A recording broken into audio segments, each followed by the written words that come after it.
നമസ്കാരം. 20th അവറാണ് നിഗൂഢതകളുടെ 20ാം മണിക്കൂർ. ഒരു അമ്മയുടെയും മകന്റെയും അവരെ കാണാനില്ല എന്നുള്ള പരാതി അന്വേഷിക്കുകയായിരുന്നു പോലീസ്. ഒടുവിൽ നെടുങ്കണ്ടത്ത് ആ വീട്ടുവളപ്പിൽ അവരുടെ മൃതദേഹങ്ങൾ പോലീസ് കണ്ടെത്തി. നാടിനെ നടുക്കിയ കൊലപാതകത്തിന് പിന്നിൽ ആ അമ്മയുടെ ഇളയ മകനാണെന്നാണ് പോലീസ് നിഗമനം. ഈ വാർത്തയിലേക്ക് തന്നെ വിശദമായി എത്താം. സ്വാഗതം 20th അവറിലേക്ക് ഒരിക്കൽ കൂടി.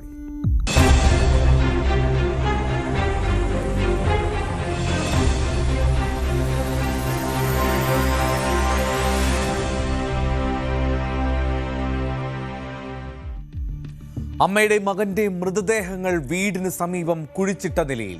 കൊലയാളി ആ വയോധികയുടെ ഇളയ മകനെന്ന് സംശയം. കൊലപാതകം പുറത്തറിഞ്ഞത് കാണാനില്ല എന്ന പരാതിയിലെ അന്വേഷണത്തിനിടയിൽ.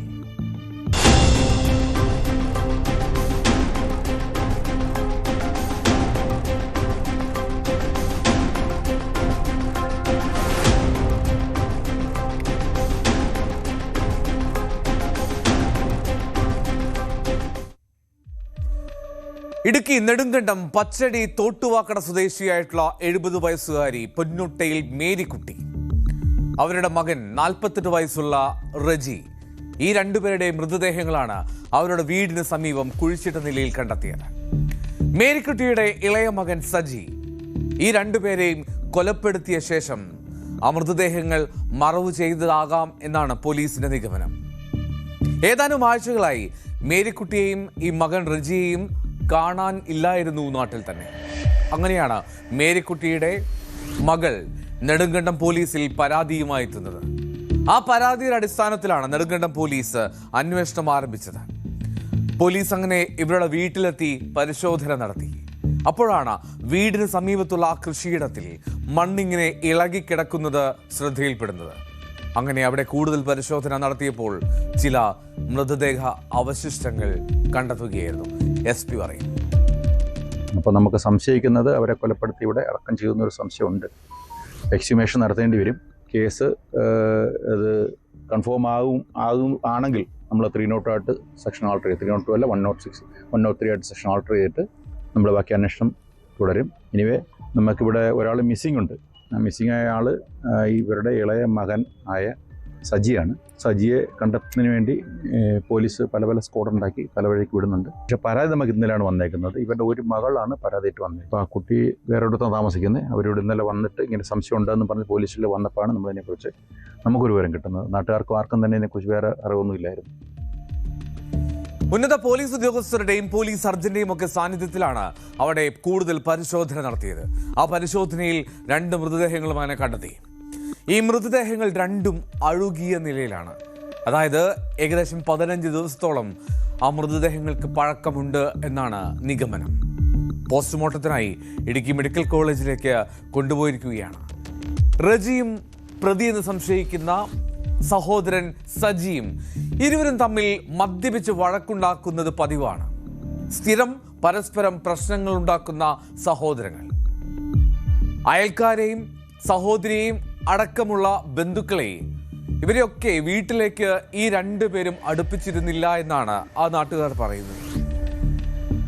പലവിധ അസുഖങ്ങളാൽ ബുദ്ധിമുട്ടുന്ന ആ വയോധിക അമ്മയെ കാണാൻ വേണ്ടി ആ സഹോദരിമാർക്ക് വീട്ടിലെത്താൻ പോലും വിലക്കായിരുന്നു. അതിനുള്ള അനുവാദം നൽകില്ലായിരുന്നു ആ സഹോദരങ്ങൾ.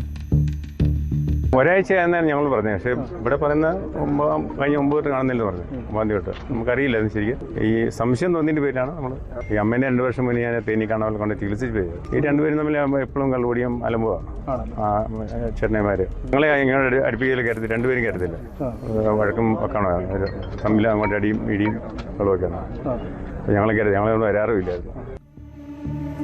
സഹോദരി ഭർത്താവിന്റെ പ്രതികരണമാണ് കണ്ടത്. റജിയും സജിയും തമ്മിൽ മദ്യപാനത്തെ തുടർന്നുണ്ടായ കയ്യാങ്കളി അത് കൊലപാതകത്തിൽ കലാശിച്ചു എന്നാണ് പോലീസിന്റെ നിഗമനം.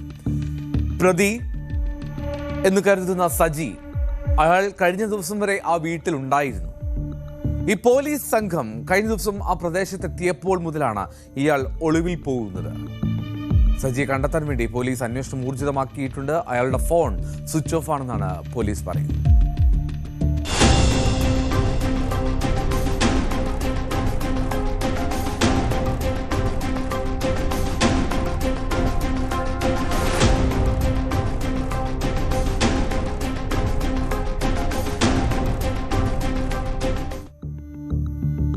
ഭാര്യയെ കൊന്ന് പെട്ടിക്കുള്ളിലാക്കി അതിനു മുകളിൽ സിമന്റ് ഇട്ടു. ഭർത്താവ് അറസ്റ്റിൽ.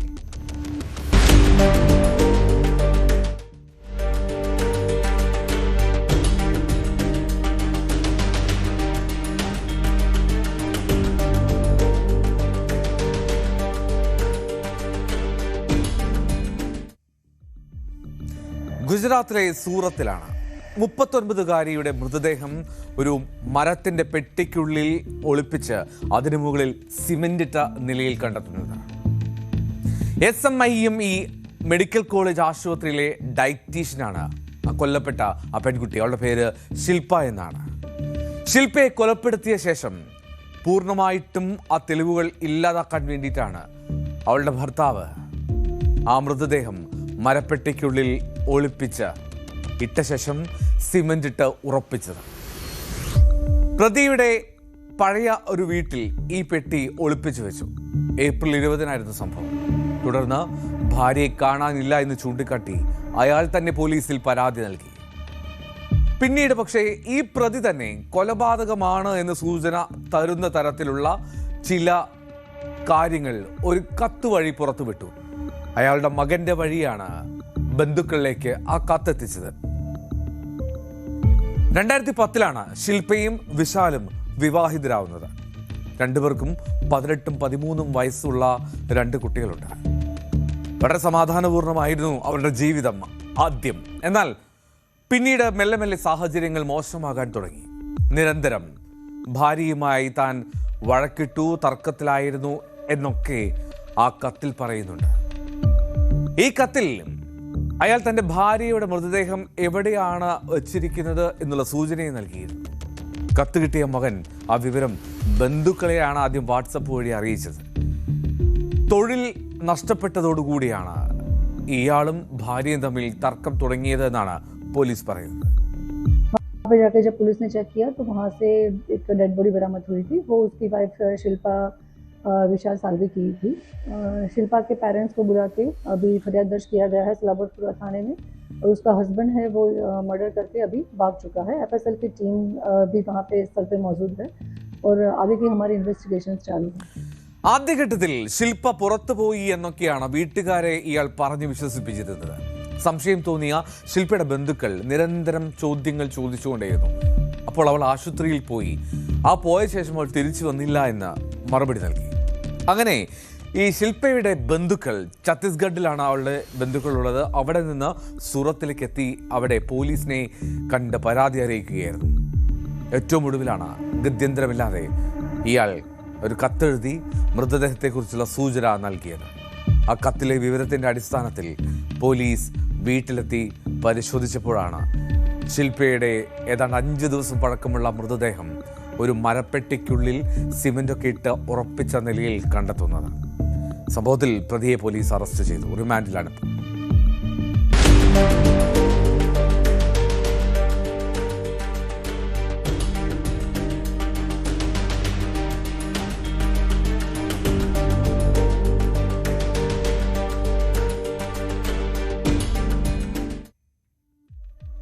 ജന്മദിനത്തിൽ കേക്ക് മുറിച്ചത് മുഖത്ത് തേച്ചപ്പോൾ തർക്കം. 3 പേരെ വെടിവെച്ചു കൊന്നു യുവാവ്.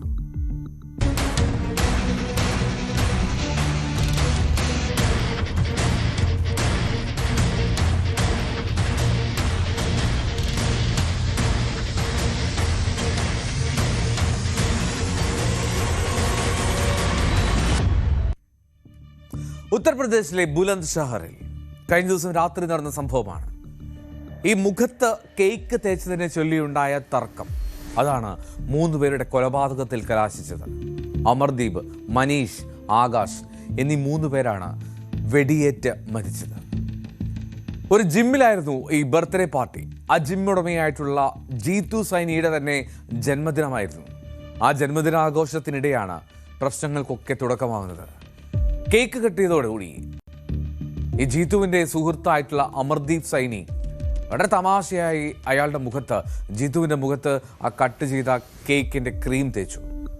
ഇതിൽ പ്രകോപിതനായി ജീതു അമർദീപുമായി വാക്കേറ്റമായി. ആ തർക്കം അത് രൂക്ഷമായതോടുകൂടി അമർദീപിൻ്റെ ബന്ധുക്കളായിട്ടുള്ള മനീഷും ഒപ്പം ആകാശും ഇടപെട്ടു. അങ്ങനെയാണ് കൂടുതൽ പ്രകോപിതനായത്. ജിത്തു സൈനി ആഘോഷം നടക്കുന്ന അവിടെ നിന്നും തൽക്കാലത്തേക്ക് പോയി. എന്നാൽ പിന്നീട് സംഭവിച്ചത് വളരെ പെട്ടെന്ന് ഇയാൾ മടങ്ങി വന്നു. ഒരു തോക്കുമായാണ് എത്തുന്നത്. 3 പേരെയും നിർദാക്ഷിണ്യം വെടിവെച്ച് കൊലപ്പെടുത്തിയെന്നാണ് പോലീസ് പറയുന്നത്.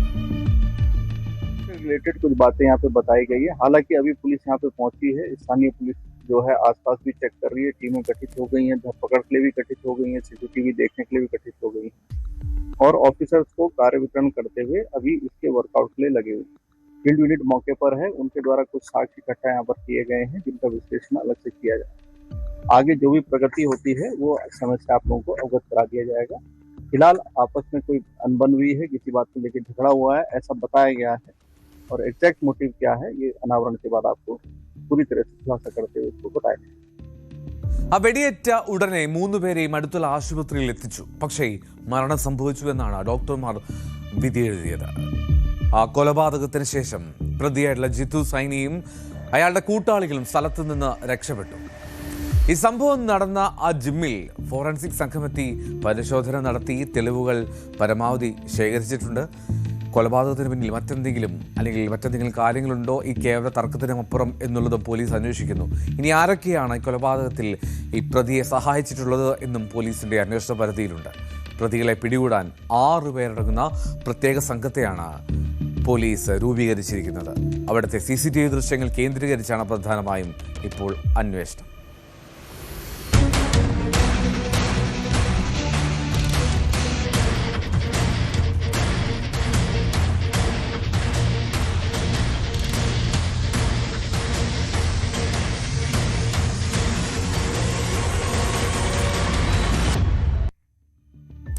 മകളെ കൊന്നതിലെ പക മനസ്സിലിട്ട് 5 മാസക്കാലം. കൊലയാളി ജാമ്യത്തിലിറങ്ങിയതിനു പിന്നാലെ വീട്ടിൽ കയറി വെട്ടിക്കൊന്ന് ആ പെൺകുട്ടിയുടെ അച്ഛൻ.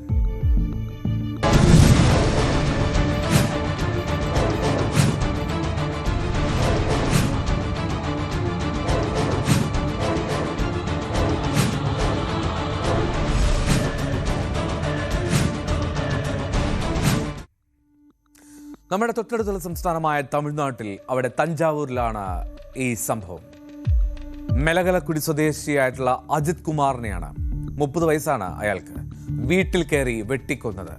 ഈ കൊലപാതകത്തിന് ശേഷം ആ പെൺകുട്ടിയുടെ അച്ഛൻ പുണ്യമൂർത്തി, അയാളുടെ പേരങ്ങനെയാണ്, 53കാരൻ, അദ്ദേഹം ഉൾപ്പെടെ 4 പേർ പോലീസ് സ്റ്റേഷനിൽ നേരെ പോയി കീഴടങ്ങുകയും ചെയ്തു.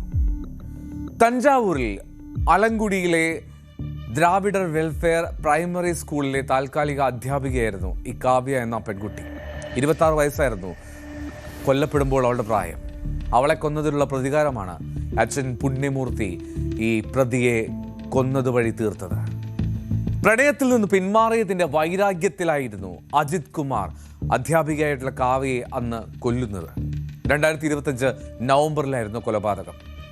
ഈ കാവ്യയും ഈ അജിത്തും കുറേ നാളുകളായി പ്രണയത്തിലായിരുന്നു. എന്നാൽ ഈ ബന്ധം കാവ്യയുടെ വീട്ടുകാർ എതിർത്തു. ഏതാണ്ട് നവംബർ 23-ാം തീയതി മറ്റൊരു ബന്ധുവുമായിട്ട് കാവ്യയുടെ വിവാഹം ഉറപ്പിക്കുകയും ചെയ്തു. വിവാഹ നിശ്ചയത്തിൻ്റെ ഫോട്ടോ അവൾ ഈ അജിത് കുമാറിന് അയച്ചു കൊടുത്തു. അങ്ങനെ വലിയ തോതിൽ പ്രകോപിതനായി ഇയാൾ. ആ ദേഷ്യത്തിലാണ് ആ അജിത് കുമാർ എന്ന ഇന്ന് കൊല്ലപ്പെട്ട ആൾ കാവ്യ സ്കൂളിലേക്ക് പോകുന്ന വഴിയിൽ കാത്തുനിന്ന് അവളെ തടഞ്ഞു നിർത്തി കുത്തിക്കൊലപ്പെടുത്തിയത്. കാവ്യയുടെ കൊലപാതകത്തിൽ അറസ്റ്റിലായ അജിത്ത് 1 മാസം മുമ്പാണ് ജാമ്യത്തിലിറങ്ങുന്നത്. അങ്ങനെ അതിനു പിന്നാലെ കാവ്യയുടെ അച്ഛൻ പുണ്യമൂർത്തി വളരെ കൃത്യമായി കൊലപാതകം ആസൂത്രണം ചെയ്തു. രാത്രി 2 മണിക്കാണ് അജിത്തിന്റെ വീട്ടിൽ കയറി ഉറങ്ങിക്കിടക്കുകയായിരുന്ന അയാളെ ആ പെൺകുട്ടിയുടെ അച്ഛൻ വെട്ടിക്കൊലപ്പെടുത്തിയത്. സംഭവത്തിന് ശേഷം പുണ്യമൂർത്തി ഒപ്പം കൂട്ടാളികളായിട്ടുള്ള ലോകേഷ്, രാമലിംഗം, കറുപ്പയ്യ ഇവർ നേരെ പോലീസ് സ്റ്റേഷനിലേക്ക് പോയത്. സ്വന്തം മകളെ കൊന്നവനെ, മകളുടെ ഘാതകനെ തീർക്കുക എന്നുള്ളത് വളരെ ആസൂത്രിതമായി നടപ്പാക്കി ആ അച്ഛൻ.